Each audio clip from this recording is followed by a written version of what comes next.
Good afternoon and welcome to the regular meeting of the Board of Estimate and Taxation for April 12th, 2023. I'm Samantha Priestensen, the president of the BET. I use she, her, aya pronouns, and our meeting takes place on Anishinaabe land. At this time, I'll ask the clerk to call the roll so we may verify the presence of a quorum. Board Member Fry is absent. Board Member Abene. Present. Board Member Jenkins is absent. Board Member Koski. Present. Vice President Brandt. Present. President Priest-Stinson. Present. There are 4 members present. Thank you, and let the record reflect that we have a quorum, and we will now proceed to our agenda, a copy of which is posted for public access on the city's Legislative Information Management System, which is available at lims.minneapolismn.gov.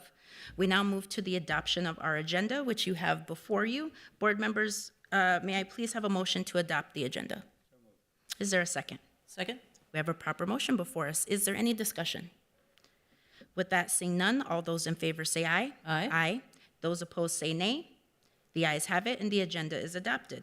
Moving on to the acceptance of minutes from the January 2nd, 2023 meeting, may I please have a motion to accept both sets of minutes? Great. We have a proper motion before us. Is there any discussion? Any discussion? Seeing none, all those in favor say aye. Aye. Those opposed say nay. The ayes have it. That moves us on to public comment. Is there anyone here for public comment? Nope. All right. One thing I will draw our attention to is that although we don't have public comment, when we get to new business, council members who are members of this board have already seen the public comments that are contained within those projects.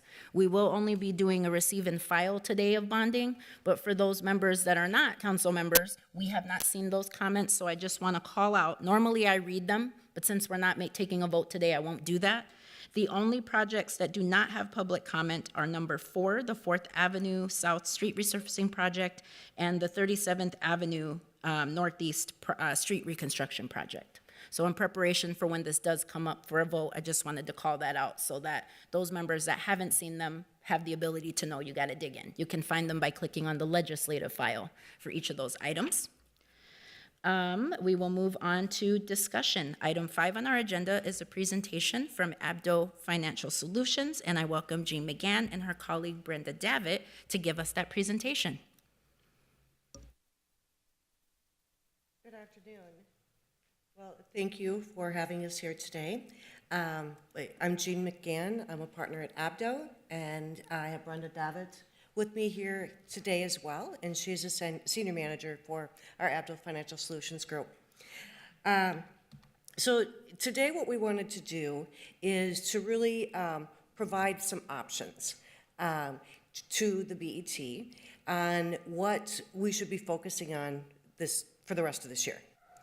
And so there's 2 different priorities we'd like to bring forward. One would be to provide equity review of the capital improvement programs, doing kind of a 5-year look back as to what has happened and a 5-year look forward by reviewing the capital plan, reviewing the racial equity policy, analyzing the capital spending by ward, and developing some equity metrics. As I move forward in the presentation, we do have some different metrics that we are suggesting. However, we would really like to have the BET provide input and commentary as far as metrics that you would like to see. So if we look at the... I'll stop you just for a second, just so Yes, we can please. acknowledge that Member Fry, Mayor Fry, has joined us. Welcome, Mayor Fry. Please continue. Thank you. So when we're looking at the potential capital asset metrics by ward, we have these segregated into several different categories. We have general type metrics, where we're looking at the property tax levy funds that have been spent, grants and donations that were received and spent, the average gross income within the ward, the average home value within each ward, types of property, whether it's commercial, industrial, residential, tax forfeitures, as well as the age of the capital asset versus the life of the capital asset. We would also consider looking at population. What is the total population, the population change rate, as well as the percentage of population that's below the poverty line. Under kind of the economic development area, we would consider looking at the number of affordable housing units, if there's new construction within the particular wards, the job growth, the unemployment rate, as well as the number of construction projects in process. Now, as I mentioned, these are just options for consideration of the BET. The second objective that we would like some direction on for moving forward on this year is providing a property tax levy and property tax analysis. And what we mean by that is, in all of this, we'd still need to review the 5-year directional plan. We need to review the 5 years of historically proposed property taxes and identify what was proposed and then what was actually levied. Analyze the proposed property taxes increases that are really directed towards the capital needs. And as well as that, taking a look at the special taxes by type. I recognize the fact that during COVID, a lot of the special tax revenue was reduced. And so really just doing that analysis to see what the recovery will be before all the downtown asset dollar funds are spent. Those are the two items that we wanted to bring forward to you today, and we would appreciate direction and comments on that.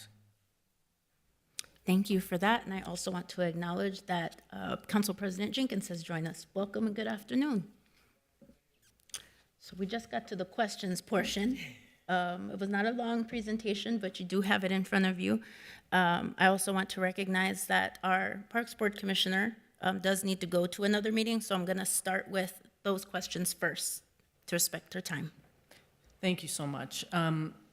I was reading through this ahead of the meeting, and if we could, I would like to understand how this might work for Park Board data. So is this intended to also look at Park Board investments, because there is a taxing piece that the BET does for, on behalf of the Park Board as well. And we do have a somewhat of a different approach, I think, to capital planning than the city. And we're doing some of these things, and the reason I'm bringing this up is that we have a different, we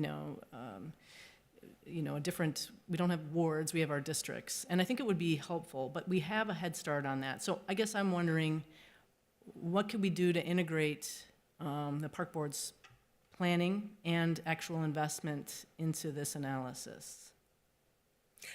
I think it could be integrated quite easily. Oh. What we would really like to do is to be able to collaborate with different areas within the city to utilize data that has already been collected, and then to provide our independent analysis. And whether it's by a district or whether it's by a ward, it's all completely doable. Okay, thank you. Mm-hmm. Vice President Brandt? Thank you. First, an aside to Commissioner Abini. I wanted to applaud the work that the Park Board has done in its capital program in terms of integrating equity consideration. I think it would be fascinating to know how that's turned out, but I suspect your staff has already analyzed that. My interest is sort of looking at the dollars that flow through the Board of Estimate and Taxation, which is just a part of your capital program. It doesn't include your regional funding, things that come from the state, and your direct levy. But I also wanted to suggest that maybe the area of economic development that's in the presentation, while all those things are important to measure in terms of equity,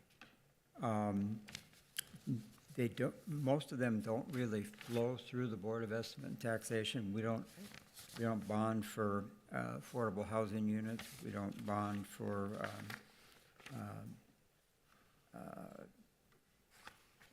job growth, for example. And I would like to sort of limit our scope pretty tightly to the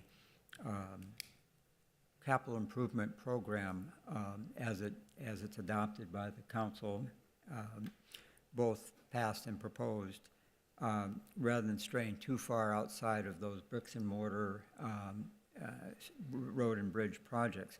Not that measuring equity in those other areas is not important, it's crucial, but I think it's beyond the scope of the Board of Estimate. My thoughts, at least. I had a couple of things. I would echo that. Appreciate you lifting that up. And also, I would say with the exception, when you mentioned public housing, we do have a public housing levy. We haven't funded it, I believe, in 6 years, so it's probably going to not be anything to analyze except for to name that. But I think that's kind of the only thing I would left up, is that there is a public housing levy that we could fund. And then I had a couple of questions. To my knowledge, we've never done a capital audit. Is that factual? I know you wouldn't know, but to other members, have we ever done an actual audit of specifically the things that are in the domain of the BET? I don't believe so in my finding out, but Mayor Fry, do you know? We're audited annually by the state auditor, and certainly that would include capital investments. I'll look to staff to see if I'm incorrect about that. Okay. And it's been, and to be clear, the previous thing you said regarding public housing, we have substantially funded public housing, substantially more than we were funding it the previous 6 years. It was done through the general fund. Right. I just meant we haven't done it by levy in that amount of time. So yes, thank you for lifting that up. I wasn't trying to suggest we haven't funded it, but we haven't funded the levy specifically. The levy increases, sorry, Madam Chair, the levy increases with the additional funding, assuming that it's not one time and it's ongoing. The levy is a separate portion, but it's the same exact impact on property taxpayers. There's no differential. Thank you. But yeah, if I don't know if I'm right about that. The general audit covered by the state auditor, does it cover capital expenditures as well? Yeah, okay. Well, we can get an answer for you on that. Thank you. Yeah. And we will forward that to you as well. That got sent to us a few months ago. The other question I had is, of the things that you named, and we just named, making sure it's specific to what's in control of this body, what are, one, I would assume this is a best practice, 5 years back, 5 years forward, but are there specific things within that in similar bodies? We don't necessarily have similar bodies to this in our state, but what are some things that are considered to be best practice in government for folks that may not be as familiar with an auditing process in your experience? Okay, when you're doing an analysis of, capital itself, to look forward and to look back is critical, because then when you're doing an exercise such as this, to look at, by ward, how have, different capital projects been funded? Is there a higher leverage area, lower leverage area, really just to do those comparatives? But you need to, ensure that you're getting some factual data. You don't want to be making assumptions. And so, by doing that, you're really in alignment with best practices to make certain that you are, and also obtaining information that other areas within the city have already developed. And, doing the analysis on that, and like I said, factual data is absolutely critical. And my last question is around MPRB. So this may also be answered by one of our members, but do they have a separate process, or is it included in, for example, the state audit and then whatever we do internally here? Or does Parks Board have their own separate process that they perform? Member Benny. Yeah, so I would say that this is something that's part of how we operate now in terms of how we're choosing to invest capital dollars at the Park Board, and has been since the NPP 20 stuff. So I'd say 2017 or something like that. So if you look at our capital plan, it's got this baked in. And also if you take that look backwards, it's also got that baked in. So, and we're looking at that all the time. We did, I think I shared with you on the board here, we call it, I forgot what we call the tool, but it's basically an online dashboard for how our investments look in all of the districts, not the wards. But I do think that, aligning this, especially with the role of the Board of Estimate and Taxation in terms of approving levies and taxation, I think it would be good to make sure that these things are in sync, and that the commissioner who sits here isn't just voting in support of what the city's doing, but is also voting in a way that the park board is directly impacting the city. So I'd like to see what we can do to integrate that and make it part of this work, if that makes sense. Vice President Brandt? 3 points. First of all, this may be your first time here as a board member where Jim has been used upstairs, but that's what the noise is in the jail. Secondly, I think one particular valuable piece of looking back 5 years and looking forward 5 years is that CLIC a couple of years ago, when I was still a member, added a equity bonus to projects in rating them, and it was a substantial number of points. It dwarfed some of the other discretionary measures, and so it'd be very valuable to see what impact that's had in the distribution of projects that are recommended by CLIC. And then on in the property tax analysis, in your analysis of the special taxes, I believe we have about 5 different special taxes.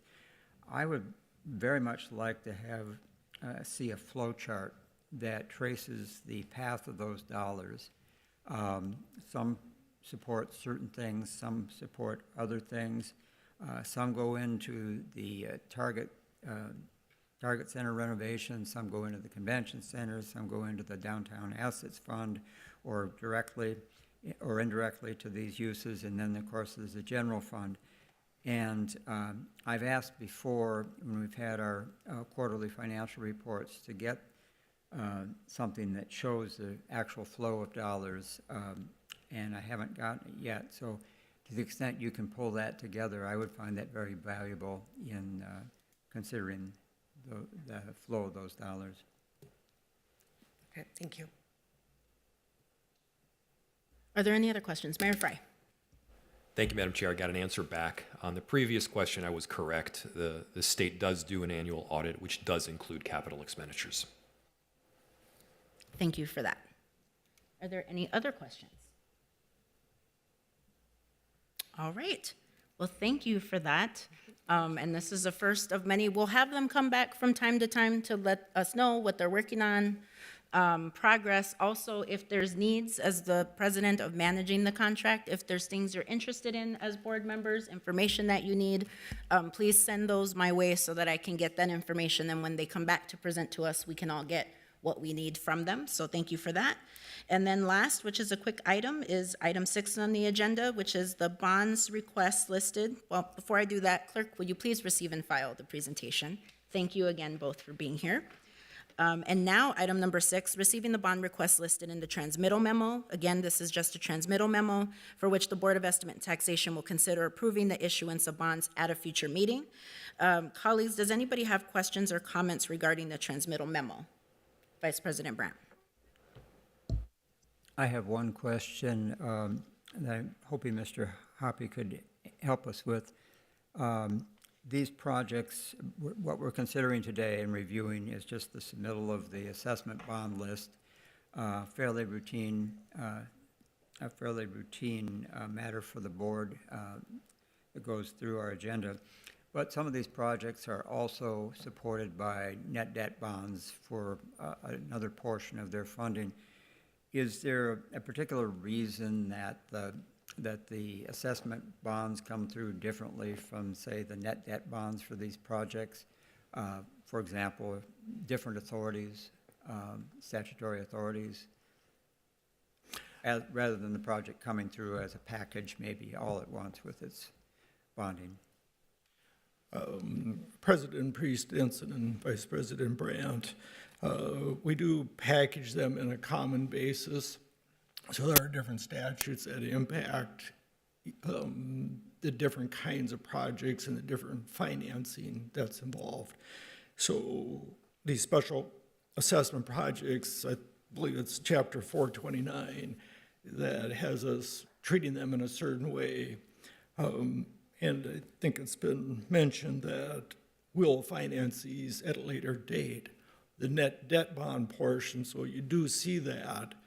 I believe that was brought forward near the start of the year here, which the city council had approved at the end of the calendar year for this coming year. So you do see them all, but the net debt bonds, those are generally falling under statute 475, which includes some projects that are overlapping, as you indicated. Many of the projects are independent of the different assessment projects or improvement projects. Thank you. Are there any other comments? All right, with that, seeing none, I'll ask the clerk to receive and file this item, and with that, we've completed all business to come before us, and we stand adjourned.